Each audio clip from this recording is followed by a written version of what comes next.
नमस्कार, मैं हूं डॉक्टर वरुण प्रभा और स्वागत करती हूं आप सभी लोगों का अपने इस चैनल पर। आज के इस वीडियो में हम बात करने वाले हैं अर्टिकेरिया या फिर हाइव्स के ट्रीटमेंट के बारे में। हम समझेंगे कि जो अर्टिकेरिया की कंडीशन होती है, जो कि एक स्किन कंडीशन होती है, इसको किस तरीके से ट्रीट और मैनेज किया जा सकता है। जैसा कि मैंने पहले ही बताया था कि जो अर्टिकेरिया होता है ये एक एलर्जिक कंडीशन हो सकती है जिसमें कि हमारी स्किन का इन्वॉल्वमेंट होता है और वहाँ पे दाने और चकत्ते बन जाते हैं लाल रंग के, जिसमें कि बहुत ज़्यादा खुजली होती है और ये बहुत ज़्यादा प्रॉब्लम कॉज करता है। तो आज के इस वीडियो में हम इसी कंडीशन के ट्रीटमेंट के बारे में बात करेंगे, समझेंगे कि किस तरीके से इस कंडीशन को ट्रीट और मैनेज किया जा सकता है। लेकिन आगे बढ़ने से पहले एक छोटा सा रिमाइंडर कि जल्दी से जल्दी आप हमारा चैनल सब्सक्राइब कर लें ताकि आपका कोई भी अपडेट मिस ना हो और मैं आप तक ऐसी अलग अलग मेडिकल कंडीशंस और उनसे जुड़ी जानकारियाँ लेकर आती रहूँ। बहुत सारे स्किन कंडीशंस होते हैं, बहुत सारे एलर्जिक कंडीशंस होते हैं। अर्टिकेरिया उनमें से एक काफ़ी कॉमन कंडीशन है।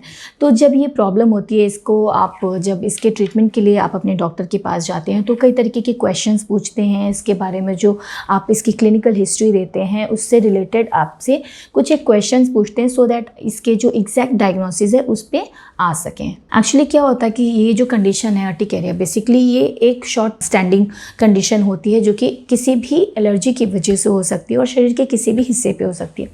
बट कई बार ये होता है कि लॉन्ग स्टैंडिंग हो जाती है, क्रोनिक अर्टिकेरिया फिर क्रोनिक हाइव्स इसको बोलते हैं, ये कंडीशन भी हो जाती है जिसमें कि ये काफ़ी लंबे समय तक शरीर पे प्रेजेंट रह सकता है और कई बारी इसका जो होता है ये रिकरेंस, मतलब कि बार बार ये होने लगता है।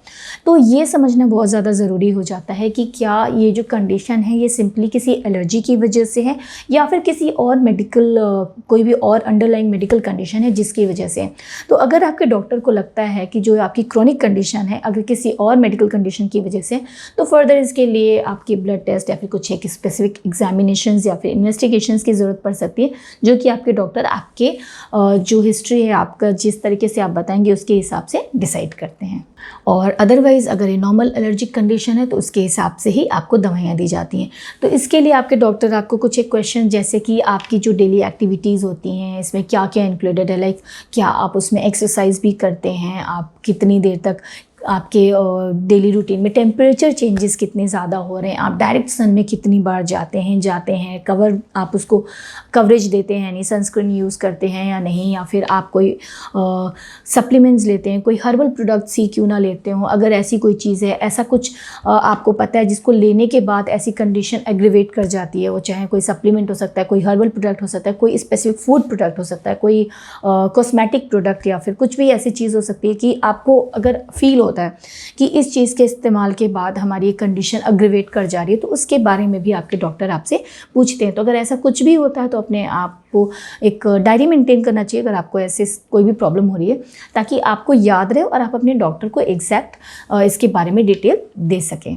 साथ ही साथ जब इसके सिम्टम्स आते हैं, जब इसके लक्षण आते हैं तो किस तरीके से शुरू होते हैं, कितने बड़े इसके चकत्ते पड़ते हैं, कितनी देर में ये रिज़ॉल्व होते हैं, किस तरीके से रिज़ॉल्व होते हैं, क्या आप उसके लिए कुछ दवाई लेते हैं, कुछ सप्लीमेंट लेते हैं या ये अपने आप ही कुछ टाइम बाद रिज़ॉल्व हो जाते हैं।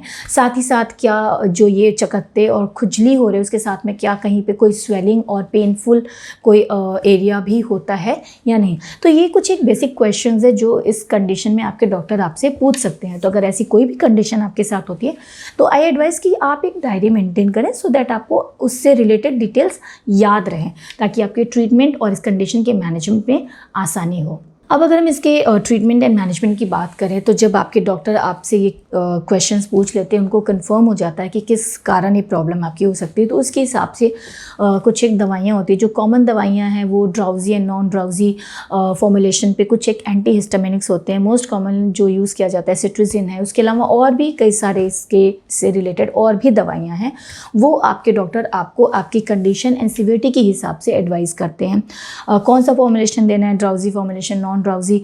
अगर नॉन ड्राउजी पे आपको रिजल्ट नहीं आता है तो हो सकता है वो ड्राउजी फॉर्मुलेशन पे भी शिफ्ट कर सकते हैं। किस डोज में देना है, कितने ड्यूरेशन में देना है, ये सब आपकी कंडीशन और सिवियरिटी के हिसाब से आपके डॉक्टर डिसाइड करते हैं और बिल्कुल आपको उसी हिसाब से उसी तरीके से ही दवाई लेनी चाहिए without any changes from your own self, कि आप खुद से ही उसमें कोई चेंजेस कर रहे हैं, आप अपने आप से कम या ज़्यादा कर रहे हैं डोज या ड्यूरेशन को, बिल्कुल ये चीज़ नहीं करनी चाहिए।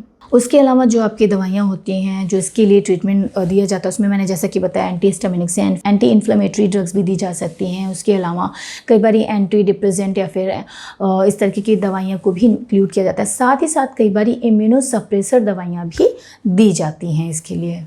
ये सब कुछ डिपेंड करता है कि आपकी कंडीशन कैसी है, उसकी सीवियरिटी कैसी है। अब अगर हम बात करें कि हम खुद से इस कंडीशन को कैसे मैनेज कर सकते हैं, वो तो था दवाइयों का पोर्शन जो आपके डॉक्टर आपको प्रिस्क्राइब करें। कुछ एक बेसिक मॉडिफिकेशंस या फिर चेंजेस हैं जो हम अपने तरीके से अपने रहने के अपने रूटीन में अगर ले आते हैं तो थोड़ा सा इसमें हेल्प मिल सकता है। लाइक सबसे पहला जो पर्सनल हाइजीन एंड क्लीनलीनेस है उसको मेंटेन कीजिए।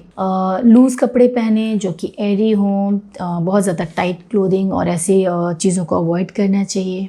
साथ ही साथ जो स्किन है, जो अफेक्टेड एरिया है, उसको भी कूल एंड ड्राई रखने की कोशिश करें, बट इंक्लूडिंग कि उसको बहुत ज़्यादा ओवर ड्राई भी ना हो। इसके लिए अगर कई बार होता है कि ड्राइनेस भी इचिंग और ऐसे कंडीशन को कॉज करती है, तो जो कि सही मॉइस्चराइज़र हो, सही उसके लिए लोशन जो कि आपके डॉक्टर आपको एडवाइस कर सकते हैं, उसका इस्तेमाल भी करें। कोई भी हार्श केमिकल बेस्ड सामान, कोई भी कॉस्मेटिक या फिर कोई भी ऐसी चीज़ यूज़ करने से बचें। कोई भी अगर आपको लगता है कि नोन एलर्जन है, लाइक कोई भी फूड प्रोडक्ट है या कॉस्मेटिक है या कोई भी ऐसी चीज़ है, तो आप उसको कोशिश करें जितना अवॉइड हो सके ताकि ऐसी कंडीशन एग्रीवेट ही ना हो। प्लस जब भी आप बाहर निकलते हैं तो सनस्क्रीन का कवरेज देना बहुत ज़्यादा ज़रूरी है, क्योंकि ये भी एक बहुत बड़ा एग्रीवेटिंग फैक्टर हो सकता है। प्लस ये और दूसरे कई सारे प्रॉब्लम्स को भी कॉज करता है। तो जब भी आप बाहर निकलते हैं आपको सनस्क्रीन का कवरेज भी देना चाहिए। उसके अलावा एक बहुत ज़्यादा इंपॉर्टेंट चीज़ है स्ट्रेस फैक्टर, उसको भी अवॉइड करने की कोशिश करें। उसके अलावा अगर आपको ऐसी कंडीशन है और ये बार बार हो रही है, आपको बहुत ज़्यादा डिस्कम्फर्ट कॉज कर रही है, तो एक डायरी मेंटेन करें जो कि मैंने अभी पहले आपको बताया था, जिसमें कि किस चीज़ को लेने से हो रहा है अगर आपको समझ आता है उसको नोट करें। किस तरीके से इसका एग्रीवेशन स्टार्ट होता है, किस तरीके से ये रिजॉल्व होता है। अगर आपने पहले कभी कोई दवाई ली है और उससे आराम मिला है उसको नोट करें। कुछ एक स्पेसिफिक मेडिसिन है या फिर कोई और मेडिकल कंडीशन है जिसके लिए आप पहले से दवाई ले रहे हैं, तो ये भी आप नोट करें और ये भी अपने डॉक्टर को इसके बारे में भी ज़रूर बताएं। तो एक डायरी मेंटेन करना भी बहुत ज़्यादा इंपॉर्टेंट हो जाता है, सो दैट आप इससे रिलेटेड जो डिटेल्स हैं वो अच्छे से बता पाएँ। और अगर एलर्जन के बारे में से समझने में भी बहुत आसानी हो जाती है कि पता चल जाता है किसकी वजह से प्रॉब्लम हो रही, तो हम सीधे उसको अवॉइड कर देते तो प्रॉब्लम होती ही नहीं है। उम्मीद करती हूँ कि हमारा ये वीडियो आपके लिए काफ़ी ज़्यादा फ़ायदेमंद होगा। उसके अलावा भी अगर इससे रिलेटेड कोई आपके पास सुझाव हैं या फिर कुछ और आप जानना चाहते हैं तो कमेंट बॉक्स में जाके हमें ज़रूर बताएं। इससे रिलेटेड हमारा दूसरा जो वीडियो है अर्टिकेरिया से रिलेटेड, जिसमें हमने लक्षणों की और उससे बाकी जो जानकारियाँ वो हमने शेयर की, वो वीडियो भी आप ज़रूर देखें। तो फिर मिलते हैं अपने अगले वीडियो में। स्वस्थ रहिए, खुश रहिए, धन्यवाद।